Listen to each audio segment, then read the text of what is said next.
Petit nightly update très intéressant. Ça marche très bien pour l'instant. Alors, j'avais un problème avec l'arrêt d'urgence parce que ça marche quand il détecte l'obstacle. Parce que, bon, au bout de trois échecs, s'il voit trois fois l'obstacle, ça veut dire qu'il a échoué à l'éviter. Ok. Mais s'il ne l'a pas vu, ce qui arrive, hein, quand il se retrouve par exemple le nez dessus, c'est trop près, donc il ne le voit pas. Ça marche pas. Donc ça arrive de temps en temps. Et à ce moment-là, il se coince, bon, il se bloque, il est bloqué physiquement, donc il bouge plus. Donc à ce moment-là, euh, le premier système marche pas. Donc il me fallait un deuxième système, toujours dans le projet d'autonomie avant tout, hein. Il me fallait un autre système. J'avais pensé à la roue optique, hein, l'optic wheel, qui est d'ailleurs, enfin la roue avec les trous est fournie avec le kit, mais par contre la fourche qui va avec n'était pas fournie. Je l'avais déjà commandé sur Amazon. Et puis, en réfléchissant un peu, je me suis rendu compte que de toute façon, c'est idiot de compliquer les choses. Les capteurs à ultrasons sont capables de te dire si tu avances ou tu n'avances pas, évidemment. C'est bon, c'est pas évident parce que c'est pas hyper précis. Si c'est trop loin, il n'y a pas de mesure. Si c'est trop près, il n'y a pas de mesure. Bon, mais là j'ai fait des essais.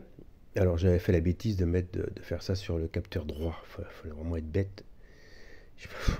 Parce que c'était le premier de la liste, alors j'ai fait les essais sur le capteur droit.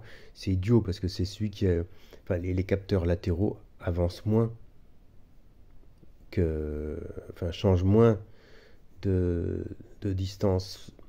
Euh, la distance qu'ils mesurent change moins que la distance que mesure l'ultrason central, évidemment.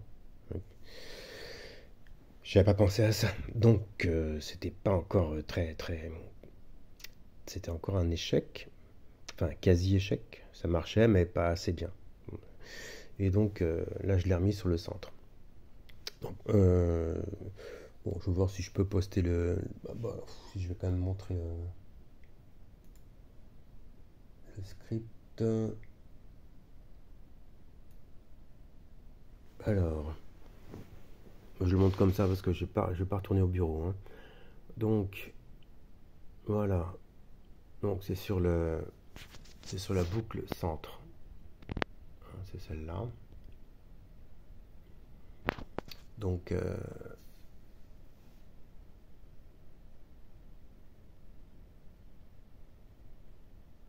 voilà, en un mot, je fais un doublon de la variable de distance que je garde en archive pour le tour d'après et je fais la différence. Et puis voilà, si c'est moins de, là j'ai mis 3, si c'est moins de 3 cm, bon parce que je gardais une marge, hein. Si c'est moins de 3 cm, on dit que c'est blocage et go égale 0. Un go, je rappelle que c'est la booléenne qui bloque la boucle principale. Voilà, tout bêtement. Donc là, alors il a fallu que je... Puis j'ai fait quelques petits trucs aussi. Enfin, ça c'est des trucs évidents que de toute façon j'aurais fait à un moment ou un autre. La puissance du moteur, je l'ai mise en... Pourquoi tout est... Qu'est-ce qui s'est passé là? J'ai dû ah oui, j'ai dû mettre le genou sur la barre d'espace, bien sûr. Alors, j'espère que c'est ça. Alors, du coup... Oh là là, c'est quoi ce bazar? Euh, j'ai mis la tension du moteur.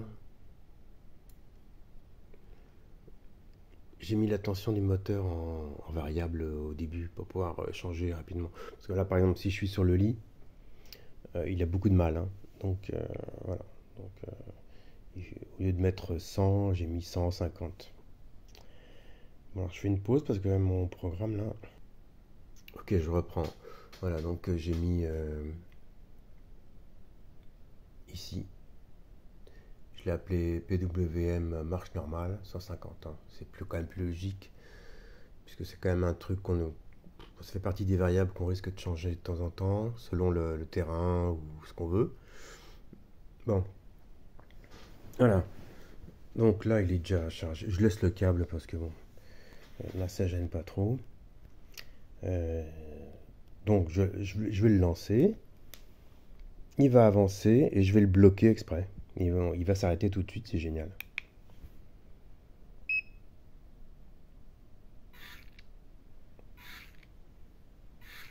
Il avance.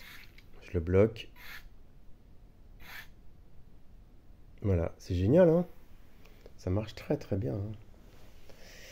C'est super. Je suis trop content.